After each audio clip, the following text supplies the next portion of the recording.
Assalamualaikum warahmatullahi wabarakatuh. Waalaikumsalam warahmatullahi wabarakatuh. Apa kabar kalian? Alhamdulillah. Nah, sebelum kita memulai konseling kelompok kali ini, kita alangkah lebih baiknya itu kita doa sama-sama. Kakak bisa mungkin? Bentar, Ibu. Oke teman-teman, sebelum kita memulai konseling kali ini, alangkah baiknya kita berdoa terlebih dahulu menurut agama dan kepercayaan masing-masing. Berdoa mulai. Doa selesai. Nah, konseling kelompok kalian udah tahu itu apa itu konseling kelompok? Belum. Nah, konseling kelompok merupakan konseling yang dilakukan bersama dalam satu kelompok. Masing-masing dari kalian akan menceritakan masalah-masalah kalian, lalu kita akan membantu menyelesaikan masalah tersebut dengan bimbingan konselor. Caranya yaitu nanti masing-masing dari kalian menceritakan dengan alami apa masalah kalian, lalu kita mendengarkan. Setelah itu kita akan membantu menyelesaikan masalah. Nah, dari sini konseling kelompok ini mempunyai 3 asas, yaitu asas kerahasiaan, lalu ada asas keterbukaan dan ada asas sukarela. Asas kerahasiaan, kalian akan diminta merahasiakan masing-masing masalah kalian. Lalu ada asas keterbukaan. Asas keterbukaan itu kalian akan seterbuka mungkin menceritakan masalah kalian sejujur mungkin agar kita bisa menyelesaikan masalah tersebut dengan baik dan bersama gitu. Nah, ada asas sukarela. Kalian di sini datang memberi cerita mengenai masalah kalian dan kita menyelesaikannya sama atas dasar sukarela. Dari sini sudah dapat dipahami? Sebelum kan karena kita sudah sering menang, tapi alangkah baiknya kita akan perkenalkan diri masing-masing dari kalian. Bisa ya? Sebelumnya perkenalkan nama Ibu Dina Maureen Mama. Perkenalkan nama saya Jeriza. Perkenalkan nama saya Nadia Mekana. Perkenalkan nama saya Sampai dan Bakupa. Perkenalkan nama saya Oleh Jatiani. Perkenalkan nama saya Windati Abdullah Putri Putri. Nah, perlu Ibu tegaskan bahwa konseling kelompok ini bertujuan untuk menyelesaikan masalah siswa, menyelesaikan masalah kalian. Ibu minta kalian nanti untuk terbuka menceritakan apa masalah kalian. Sekarang dulu kan ya, sekarang dimulai dari Edalida. Nah, jadi gini Bu, adik-adik ini kan sering banget nih, saya kalau pulang malam kan naik angkot ya. Nah, sering banget ada orang dewasa atau bapak-bapak manggil-manggil gitu kayak dia cium-cium atau manggil-manggil gitu. Terus juga dia tuh kayak manggil-manggil gitu kan. Terus komentar-komentar tentang kayak berkomentar tentang tubuh saya gitu. Saya merasa takut dan kesal Bu. Nah, jadi yang Eda rasakan itu terganggu, takut, risih gitu kan. Karena di jalan itu sering mendapat gangguan catcalling. Nah, kita simpan dulu, lanjut kepada Kakak.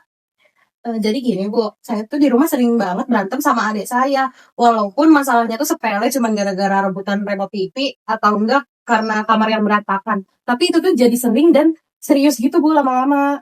Nah, jadi Safa dan adiknya itu sering mengalami konflik di rumah gitu. Jadi tidak akur kepada adiknya sendiri. Kita simpan dulu ya Kakak, dilanjut oleh Aulia. Oke, jadi gini Bu, kan sebenarnya ini ujian, tapi saya tuh kurang fokus dalam belajar. Setiap kali saya mau belajar, saya selalu teralihkan ke handphone gitu Bu. Jadi gimana sih cara atur waktu biar efektif untuk belajar? Jadi masalah Aulia itu kurang bisa mengatur waktu dan terlalu sering bermain sosial media. Simpan dulu ya Aulia.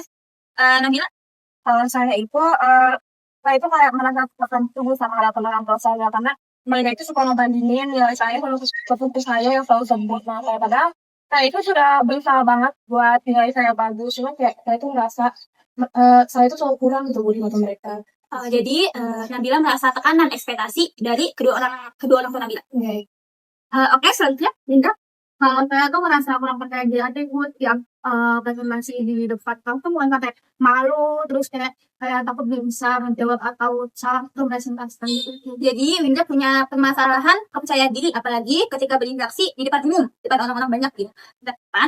Nah, setelah kalian bercerita itu apa masalah-masalah kalian, kita diskusikan mana masalah yang ingin kita selesaikan terlebih dahulu. Menurut kalian ada yang Menurut saya masalah ini nih Bu, karena itu sangat penting banget bagi kita terutama kaum perempuan gitu ya Bu, karena emang itu tuh hal yang bukan kita.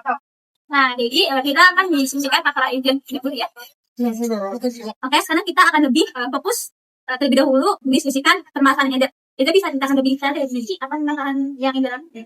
Jadi gini Bu, jadi saya sering banget kayak setiap hari kena catcalling atau omongannya dengan jalan waktu pulang sekolah. Kadang dibilang, hai cantik, manis banget, tapi ada yang parah sampai kayak, hai mau kemana sih, buru-buru sih main dulu. Sampai kayak gitu. Jadi saya tuh jadi takut buat keluar sendiri. Dan ini tuh pengalaman ngerasa aman kalian itu. Nah, terima kasih karena Eda sudah menjelaskan secara detail. Terkadang itu, apalagi ini masalah yang sangat serius ya bagi kita perempuan, karena ibu ingin mendengarkan apakah kalian pernah mengalami hal yang sama kayak yang Eda alami.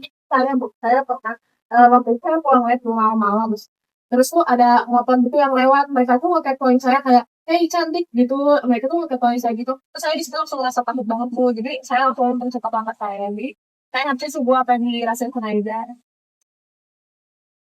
Kalau saya sih nggak pernah Bu, tapi saya tuh sering dengar dari kawan-kawan kalau mereka tuh sering mengalami, dan kalau saya juga di posisi kayak gitu tuh, saya juga rasa kesal dan marah ya tentunya Bu, karena mereka tuh menganggap hal itu tuh sebagai lelucon dan mereka tuh menganggap itu biasa aja. Nah, dia tadi udah mendengar sendiri ya bahwa teman-teman kalian juga mengalami hal yang sama. Ini bukti bahwa perasaan kamu kesal tidak valid gitu, tidak apa-apa. Bagus juga kalian semua menunjukkan empati yang tinggi gitu. Nah, sekarang kita akan fokus untuk menyelesaikan masalah Eda. Perasaan Eda itu kan takut terganggu, kesal gitu. Menurut kalian, sebagai teman-teman Eda gitu, apa yang respon yang paling aman untuk kita sebagai perempuan itu merespon tindakan catcalling? Apakah kita harus diam, lalu apakah kita harus melawan, atau ada cara lain yang lebih aman gitu kita sebagai perempuan? Karena kejadian ini di kita gitu. Menurut kalian, situasi ini harus dilakukan seperti apa? Apakah kalian ada penelitian apa mungkin? Menurut saya Bu, kalau misalkan Eza diam itu malah akan lebih berbahaya buat Eza. Mungkin Eza bisa coba pura-pura tidak dengar dan jalan terus, atau mungkin bisa minta jemput ke orang tua kalau memang jaraknya dekat. Nah, itu bagus, menghindari dan mencari kesalahan orang lain gitu ya. Bagus apa? Saya sih setuju dengan pendapat Bu, dan Eza juga bisa mengubah rute pulang dan mencari jalan yang ramai, atau ketika Eza sedang bersama teman, kita bisa saling menjaga. Mengubah rute jalan dan berjalan sama-sama ya ketika pulang. Itu bagus juga, sarannya bagus ya. Winda sama Nadia ada pendapat lain? Kalau aku sih selain meninggalkan ya, dia mungkin Eza lebih bisa menguatkan diri. Apabila kalau catcalling dia tuh kayak anak kabut amat gitu juga harus kayaknya ngilangin perasaan yang saya tidak bisa gitu, dengan fokus sama yang saya mau dulu. Oke. Nanti kalau aku setuju sih tuh kalau Winda tadi mungkin coba Eza itu bawa ikon buat musik. Terus itu tuh bisa jadi sebagai distraksi gitu Bu. Terus mungkin yang terpenting tuh HP ya Bu. HP Eza harus selalu pegang HP itu buat jaga-jaga kayak sewaktu-waktu kalau dia marah banget kita bisa videoin ataupun telepon teman kita terdekat gitu biar kita gak takut. Nabila dan Winda saran yang sangat-sangat bagus sekali. Oke, dari masukan teman-teman Ega, di sini info kasih bukan yaitu kamu bisa makan dan mengabaikan komentar-komentar yang membuat kamu aman saat di jalan yang membuat kamu bilang nyaman juga. Kamu bisa pulang bersama teman-teman kamu jika hal itu memungkinkan. Kamu juga bisa memilih jalan yang lebih damai dan lebih aman untuk kamu lewatin. Kamu juga harus ingat dan harus kamu tegaskan ke diri sendiri bahwa ini bukan salah kamu. Jangan sampai hal ini merusak kepercayaan diri kamu. Jangan sampai ini mengganggu pikiran kamu dan jangan sampai ini mengganggu aktivitas kamu sehari-hari.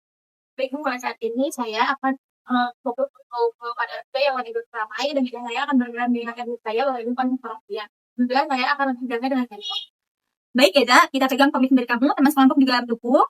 Hari ini kita sudah membahas masalah yang penting dari Eda gitu. Konseling kelompok ini tidak berakhir di sini. Minggu depan kita akan membahas tentang komitmen yang dijalani oleh Eda, apa yang harus kita evaluasi. Dan jika waktunya memungkinkan, kita akan membahas kepada masalah yang lain.